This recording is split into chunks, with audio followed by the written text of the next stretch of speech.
Assalamualaikum warahmatullahi wabarakatuh. Salam rahayu, salam sejahtera untuk kita semua. Hari ini, di kesempatan yang baik ini, saya akan membuat video penjelasan salah satu materi di mata kuliah manajemen keuangan, yaitu capital structure atau struktur modal. Baik, langsung saja. Tanpa berlama-lama, jadi kalau kita berbicara manajemen keuangan, ya, kita harus bersama-sama sepakat bahwa tidak terlepas dari sebuah perusahaan. Ya, dalam hal ini adalah perusahaan besar yang sudah go public. Ya. Nah, perusahaan ini kalau saya analogikan, ya ini seperti sebuah usaha. Ya, kalau dalam kehidupan sehari-hari ini seperti sebuah usaha. Artinya apa? Usaha supaya bisa berjalan, ya, maka salah satu dasar yang harus dipenuhi adalah unsur pendanaan. Nah, pendanaan ini sumbernya macam-macam. Ya, kalian kalau berhutang boleh nggak? Boleh. Ya.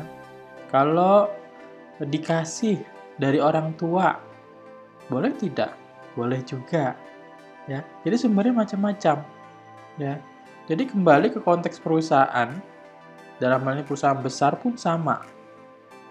Ya, karena ini perusahaan skala besar, dia sudah go public, maka sumber pendanaan ya juga bermacam-macam dan besarnya pun juga bermacam-macam.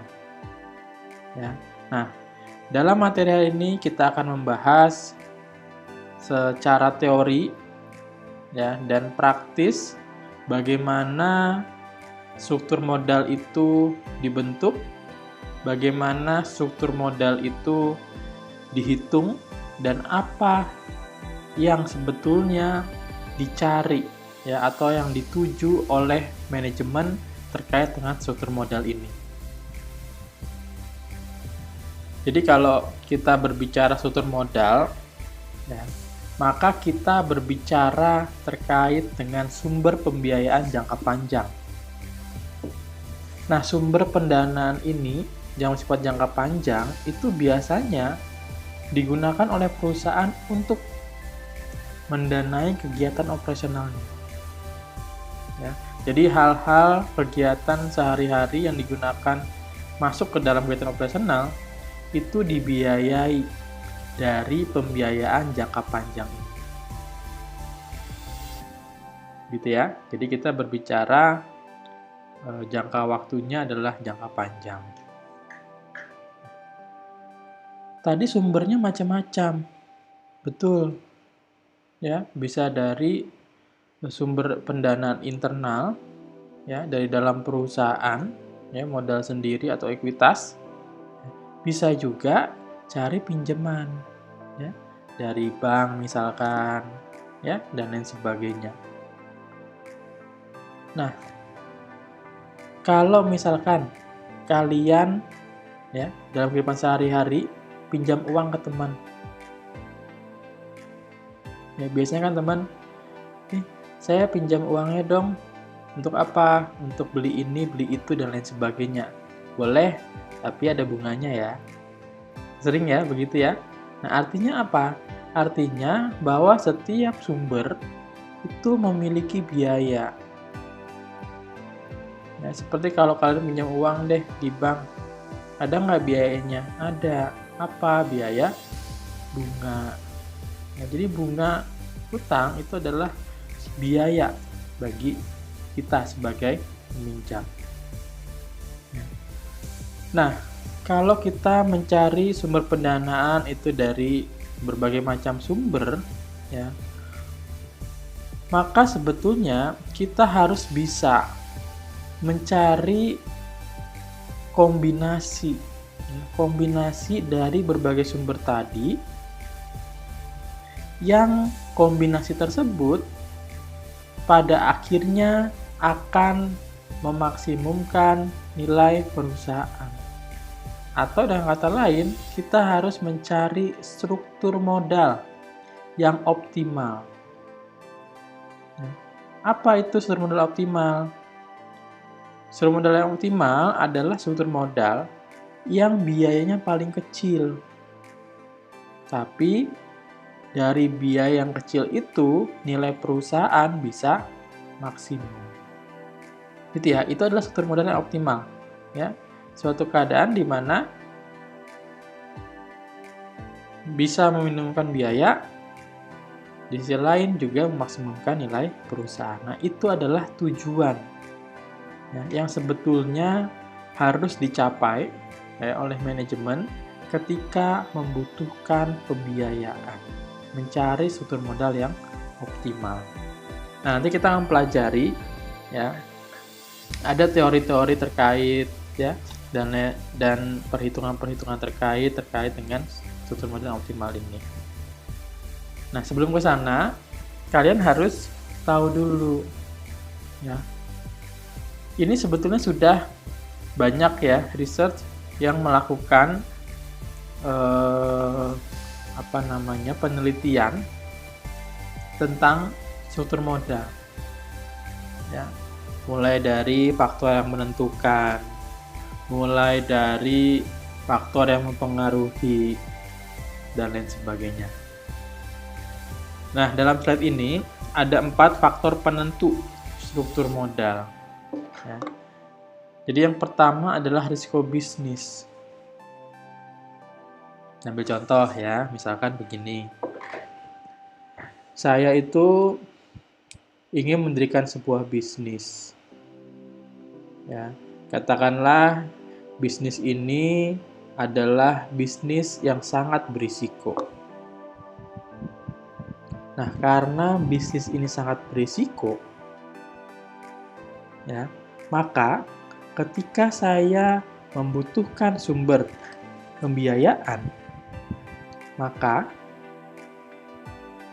orang atau lembaga yang saya mintai tolong ya, supaya saya dipinjamkan dana, pasti akan berpikir. Ya, dia pasti akan berpikir dulu. Kamu pinjam uang katakanlah 100 juta. Tapi setelah saya perhatikan, bisnismu ini sangat berisiko tinggi. Kalau kamu saya kasih pinjam 100 juta, kira-kira probabilitas uang saya kembali utuh ya 100 juta lebih besar, semakin besar atau semakin kecil? Ya, pasti semakin kecil. Ya, semakin tinggi risikonya, maka probabilitas uangnya kembali kan gitu ya, maka akan semakin kecil. Kenapa? Karena risikonya kecil. Memang keuntungannya besar ya, karena risikonya besar, tapi ya probabilitas uangnya kembali itu akan menjadi lebih kecil. Nah, itu risiko bisnis. Jadi dilihat dulu risiko bisnisnya. Oh, kalau risiko bisnis saya tinggi ya, kalau saya pinjam uang ke bank, kira-kira bank mau ngasih nggak ya? Kan begitu ya. Nah, itu risiko bisnis. Kemudian posisi pajak. Jadi kalau kalian memperhatikan dalam laporan laba rugi ya, di sana kan ada berbagai komponen ya, berbagai komponen yang dimulai dari pendapatan atau penjualan sampai dengan laba bersih kan gitu ya, laba atau rugi bersih. Nah, kemudian ada beban. Nah, pada bagian beban ya, itu kan macam-macam ya, ada banyak ya. Mulai ada beban bunga misalkan, kemudian ada beban pajak. Nah, beban bunga itu ada atau harus dihitung dulu sebelum pajak kan gitu ya. Artinya beban bunga dulu, baru beban pajak. Yang gitu ya. Artinya apa? Kalau kita pinjam uang dari bank atau berhutang, ya, maka laba kotor tadi kan harus dikurangi terlebih dahulu dengan bunga, gitu ya. Pasti dikurangi dengan bunga, sehingga laba kotor yang sudah dikurangi dengan bunga tadi, ketika dibebankan pajak, maka pajaknya kan akan semakin kecil. Betul ya? Pajaknya akan semakin kecil. Ya. Nah, istilah ini ya bahwa struktur modal yang besar dari utang ini sebetulnya adalah sebagai pengurang pajak. Ya, karena tadi. Ya, itu posisi pajak. Kemudian yang ketiga adalah fleksibilitas keuangan. Ya. Jadi fleksibilitas keuangan ini terkait dengan kemudahan perusahaan dalam menggapai atau mendapatkan berbagai alternatif sumber pembiayaan. Ya, contoh misalkan, saya nggak mau berhutang deh, saya mau menerbitkan saham, misalkan. Oh, saya nggak mau menerbitkan saham, saya inginnya obligasi saja. Oh, saya nggak pengen obligasi, saya ingin mencari utang aja. Gitu ya, itu fleksibilitas keuangan ya, artinya sumber pembiayaan yang bisa didapatkan ya itu didasarkan pada kemungkinan atau alternatif-alternatif yang ada. Yang terakhir adalah konservatisme atau agresivitas manajerial. Nah, ini terkait dengan bagaimana tipe dari si manajer ya, katakanlah yang mengatur keuangan terkait dengan keputusan pendanaan. Kalau tipe manajer itu takut ya, dengan risiko, maka dia tidak akan atau akan mengurangi sumber pembiayaan yang berasal dari hutang misalkan. Kenapa? Tadi, karena dengan berhutang akan ada risiko yang muncul, kan begitu ya? Nah, risiko ini kan di dalamnya ada bunga. Jadi bunga itu sebagai sebuah risiko dari utang. Kenapa dikatakan sebagai sebuah risiko? Karena bunga itu kan sebagai beban. Ya, artinya kita harus membayar ya secara periodik tergantung kesepakatan ya.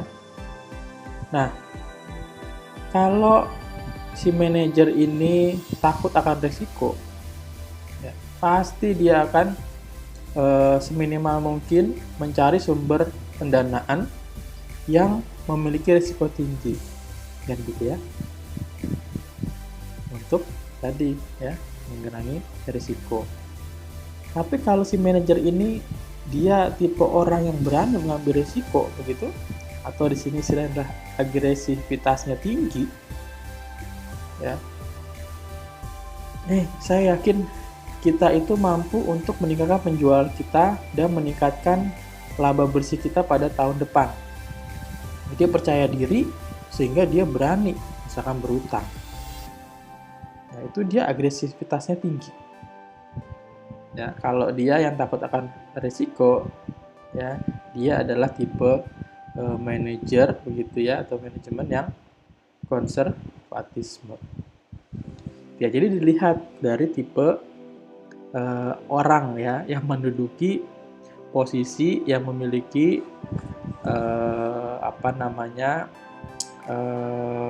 otoritas untuk mengambil sebuah keputusan pendanaan. Itu, dan masih banyak lagi sebetulnya ya faktor-faktor yang menentukan struktur modal. Itu bisa dicari ya dalam jurnal-jurnal ya research yang meneliti